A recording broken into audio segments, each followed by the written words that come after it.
કહેવાય છે કે ગુજરાતની હવામાં જ ધંધો છે।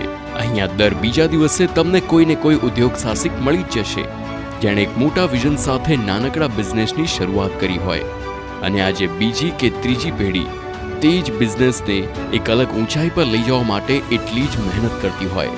ઇમર્જિંગ ગુજરાતમાં આજે આપણી સાથે એવા જ ઉદ્યોગ સાહસિક છે જેમણે બિઝનેસનો પાયો 1999માં નાખ્યો અને આજે તેમના બંને પુત્રો સાથે મળી તેઓ એ જ બિઝનેસને આગળ વધારી રહ્યા છે। અપૂર્વ વોટર મેનેજમેન્ટ સિસ્ટમના ફાઉન્ડર અશ્વિન ગુપ્તા, સીઈઓ અપૂર્વ ગુપ્તા અને સીઈઓ અમેય ગુપ્તા ત્રણેય સાથે ઇમર્જિંગ ગુજરાતમાં આજે સંવાદ કરીશું અને એ જાણવાનો પ્રયાસ કરીશું કે આખરે શું હોય છે વોટર મેનેજમેન્ટ સિસ્ટમ અને તે બિઝનેસની શરૂઆત કેવી રીતે કરવામાં આવી। અમેય પહેલો સવાલ આપને, વોટર મેનેજમેન્ટ સિસ્ટમ એ શું હોય છે અને આખી આ સિસ્ટમ કામ કેવી રીતે કરે છે? ધારો કે ફાર્મા ઇન્ડસ્ટ્રી હોય તો ફાર્મામાં પાણીની રિક્વાયરમેન્ટ બોઇલર માટે હોય છે, કુલિંગ ટાવર માટે હોય છે, જે માણસો કામ કરતા હોય છે એમના પીવા માટે હોય છે, પછી સૌથી ઇમ્પોર્ટન્ટલી જે દવાની અંદર જે પાણી જતું હોય છે એના માટે હોય છે। આ બધી રિક્વાયરમેન્ટ આપણે સમજીને અને એમના રિક્વાયરમેન્ટ સ્પેસિફિક આપણે એમને સિસ્ટમ ડિઝાઇન કરવી પડે અને સિસ્ટમ ડિઝાઇન કરીને પછી ત્યાં ઇન્સ્ટોલ કરવી પડે। So this is what water management system is.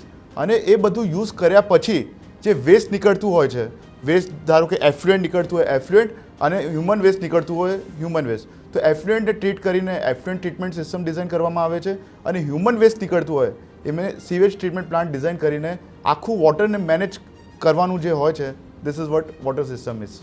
Okay, તો આ વોટર મશીનરી એકચ્યુઅલી કેવી હોય છે, કઈ કઈ ટાઈપની આપ બનાવો છો એની થોડી ડિટેલ્સ આપો। પ્રોડક્ટ્સની વાત કરીએ, ધારો કે ટેક્સટાઇલ ઇન્ડસ્ટ્રી હોય અથવા ઓટોમોબાઈલ ઇન્ડસ્ટ્રી હોય એના માટે બોઇલરની જરૂરત પડતી હોય છે, કુલિંગ ટાવરની જરૂરત પડતી હોય છે, પછી મશીનરી વોશિંગની રિક્વાયરમેન્ટ પડતી હોય છે, પછી ડાઇઝ માટે પાણીની રિક્વાયરમેન્ટ પડતી હોય છે, કલર પ્રિપેરેશન થાય એના માટે રિક્વાયરમેન્ટ પડતી હોય છે।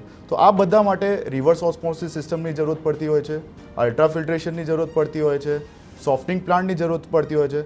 આપણે ફાર્માનું એક્ઝામ્પલ લઈએ તો ફાર્મામાં પ્યુરિફાઈડ વોટરની જરૂરત હોય છે, તો એ requirement purified water generation system દ્વારા ફૂલફિલ કરવામાં આવે છે। પછી સ્ટોરેજ પ્યુરિફાઈડ વોટરને સ્ટોરેજ કરવાનું આવે છે, એના પછી પ્યોર સ્ટીમ જનરેશનનું આવે છે।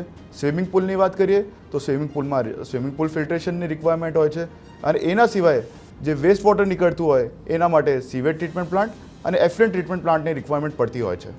રિક્વાયરમેન્ટ પ્રમાણે શું મશીનરી પણ અલગ હોય છે કે પછી સેમ મશીન બધે યુઝ થતા હોય છે? કોઈપણ ઇન્ડસ્ટ્રીઝ છે તો એની સૌથી પ્રાથમિક જરૂરત છે એમને ડ્રિંકિંગ માટે, તો ડ્રિંકિંગ માટેની રિક્વાયરમેન્ટ અલગ હોય છે, તો એના માટેનો ટ્રીટમેન્ટ પ્લાન્ટ અલગ હોય છે। તો ડોમેસ્ટિક વોટર ટ્રીટમેન્ટ માટેને ટ્રીટમેન્ટ પ્લાન્ટ અલગ હોય છે અને પછી જે પાણી લોકો યુઝ કરે છે તો યુઝડ વોટર માટે જે ટ્રીટમેન્ટ થાય છે તો એના માટેની ટ્રીટમેન્ટ પ્લાન્ટ અલગ હોય છે। તો એ રીતે અલગ અલગ યુસેજ પોઈન્ટ ઓફ વ્યૂ અલગ અલગ ટ્રીટમેન્ટ પ્લાન્ટની જરૂરત પડતી હોય છે।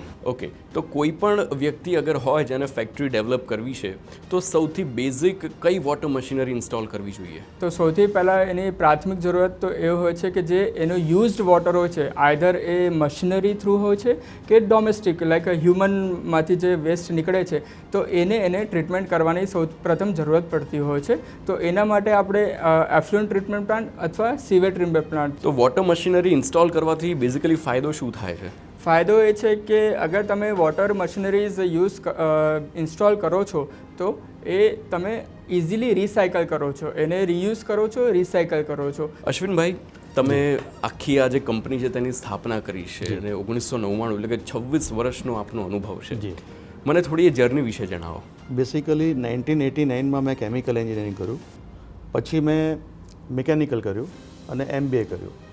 શરૂઆતથી જ દિમાગમાં ચાલતું હતું કે આપણે ક્યાંક ને ક્યાંક બિઝનેસ કરવો છે અને બિઝનેસ કરીશું તો અપાર્ટ ફ્રોમ કન્ટ્રી પોતાને બી બેનિફિશિયલ રહેશે, આવનારી જનરેશન માટે બી સારું રહેશે। તો એ વિચાર ક્યાંક ને ક્યાંક મનમાં પહેલાંથી જ હતો। મારી જે ફર્સ્ટ કંપની હતી કોર પેરેન્ટલ્સ લિમિટેડ, એમાં અમારા ડિરેક્ટર સાહેબ હતા શ્રી સુનિલભાઈ હાંડા સાહેબ। એ સુનિલભાઈ હાંડા સાહેબ હંમેશા કહેતા કે દરેક માણસે જિંદગીને એક્સપ્લોર કરવો જોઈએ અને બિઝનેસ એકાદ ફેર તો એટેમ્પ્ટ કરવો જ જોઈએ અને the best age to start a business is 30 to 35। તો that thought was in my mind. So at the age of 33, I decided that it's a high time. Now I should go for the business. Then I went into the survey of the market. અને સર્વેમાં ખબર પડી કે આજે આપણે પંચતત્વોની વાત કરીએ તો પાણી એમાંનું એક તત્વ છે. તો let us explore the water.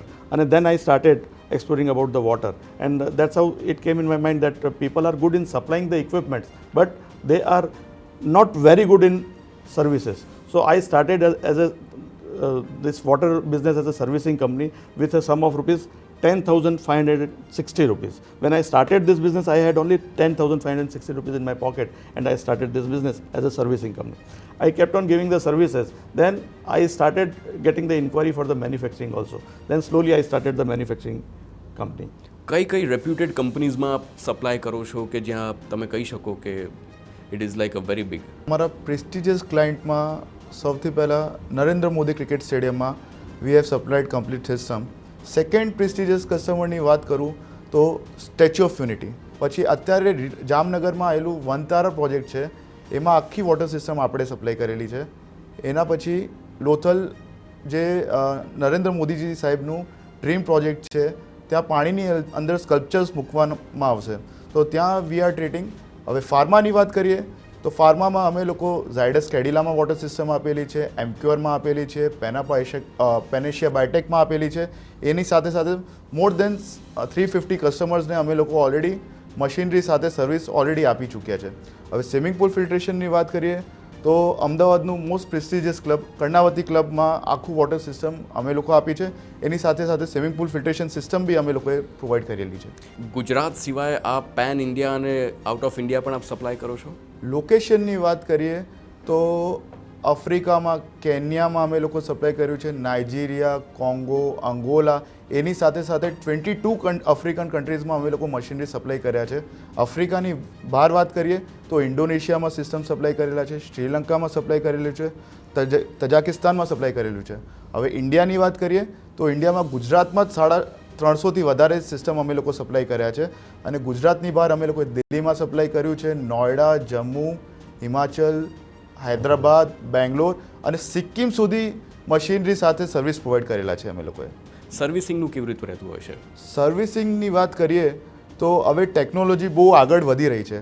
સો અમે લોકો જે સિસ્ટમ સપ્લાય કરીએ છીએ that is link with GPS.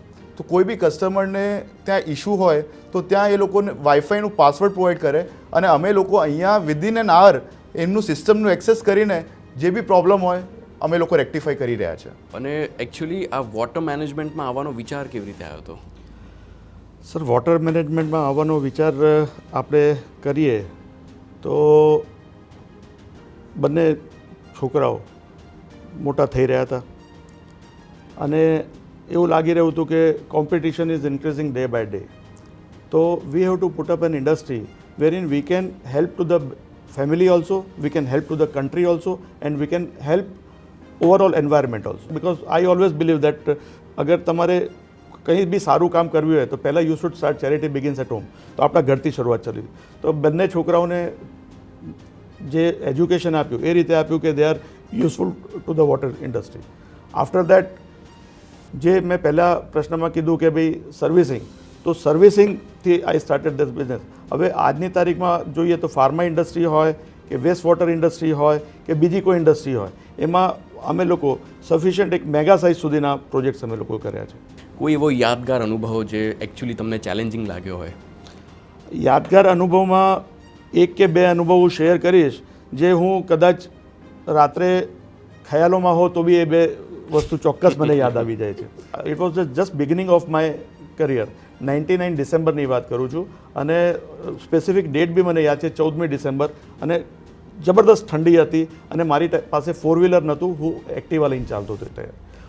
ત્યારે મારી પાસે એક ઇન્ડસ્ટ્રીથી ફોન આવ્યો. Industry was 45 kilometres from my residence કે આ જો તમે રિપેર કરીને નહીં આપો તો પ્લાન્ટ બંધ થશે અને કરોડોની બેચ લીધેલી છે અને એમાં નુકસાન થશે. I went on the Activa and I repair that plant within 6 hours અને એ ઇન્ડસ્ટ્રીની બેચ સર્વાઈવ થઈ અને એ ઇન્ડસ્ટ્રી સાથે આજે બી હું સંકળાયેલો છું because of that particular service. બીજો ઇન્સિડન્ટ આપું તો થોડો રમૂજ ભર્યો છે કે આજે સિંગાપુર જેવી country it is surrounded by the sea. તો ત્યાં પીવા માટેના પાણીની ખૂબ તાતી રિક્વાયરમેન્ટ હોય છે. હવે પીવાની પાણી ડિસેલિનેશન પ્લાન્ટથી એ લોકો લે છે તો એ બહુ ખૂબ મોંઘી પડે છે. તો as a grey water treatment they have put up a big community sewage treatment plant. તો એમાં I was a small part of a designing team. તો that was designed nicely, commissioned nicely. અને all of a sudden by 1 January major shutdown આવ્યો. और shutdown એવું થયું કે કોઈને ખબર જ સમજણ જ ના પડી કે what went wrong. Then we kept on reviewing the technical details. Then we came to know that nothing is wrong in the technical. All of a sudden, after 3-4 days, plant started. But we never gave up. Why that has happened? Then we came to the conclusion that on 1st of January, alcohol load in the sewage was very high. The happy hours was more. So then we decided that 1st, 2nd and 3rd January is a maintenance days for those particular. Singapore માટે especially. Yes. We say that water is just as H2O, but water is not H2O. Water is made out of 6,300 chemicals and parameters. So one parameter here and there will lead us into the problem. તમે આ ઇન્ડસ્ટ્રીના માધ્યમથી TV9ના વ્યુઅર્સને શું કહેવા માગશો? આ ઇન્ડસ્ટ્રીના માધ્યમથી TV9ના વ્યુઅર્સને હું એટલું જ કહીશ કે જે પાણી છે એ 5 તત્વોમાંથી એક તત્વ છે અને આપણે સનાતનમાં ભગવાન શબ્દની રચના આ એમાં બી પાણી આવેલું છે.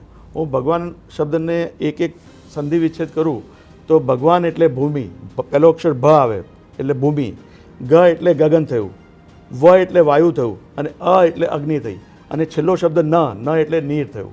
તો ભગવાનને જ્યારે આ જેટલું મહત્ત્વ આપીએ છીએ એટલું મહત્ત્વ આપણે પાણીને આપવું જોઈએ અને પાણીની એક ડ્રોપ પ્રોપરલી યુઝ કરવી જોઈએ. એટલે માય રિક્વેસ્ટ ઇઝ દેટ કે પાણીનું કન્ઝર્વેશન પ્રોપર થવું જોઈએ. આજે આપણા PM સાહેબ અને વર્લ્ડના તમામ નેતાઓ ગ્લોબલ વોર્મિંગથી ચિંતિત છે. જો આપણે પાણીને થોડું બી સાચવીને વાપરીશું તો કદાચ ગ્લોબલ વોર્મિંગ જેવા ઇસ્યુને આપણે એડ્રેસ કરી શકીશું. નેક્સ્ટ 25 વર્ષનો આપનો ગોલ શું? જ્યાં આપણે વોટર ઇન્ડસ્ટ્રીમાં હોઈએ ત્યારે આપણે પાણીનું ધ્યાન રાખવું અગત્યનું છે અને વોટર કન્ઝમ્પશન ઉપર અને વોટર કન્ઝર્વેશન ઉપર બંને વસ્તુમાં ધ્યાનમાં રાખીને નવી ટેકનોલોજીનું નિર્માણ કરવું એ જ અમારો ધ્યેય છે. તો થેન્ક યુ સો મચ અશ્વિનભાઈ, અમયભાઈ અને અપૂર્વભાઈ, આપ જોડાયા તે બદલ. હું TV9ને થેન્ક યુ કહીશ કે they have given us this opportunity, this platform to tell something about hour company. And thank you TV9 and continue this for the growth of Gujarat. Thank you so much. તો emerging ગુજરાતમાં હાલ બસ આટલું જ. વધુ સમાચારો માટે આપ જોતા રહો TV9. નમસ્કાર.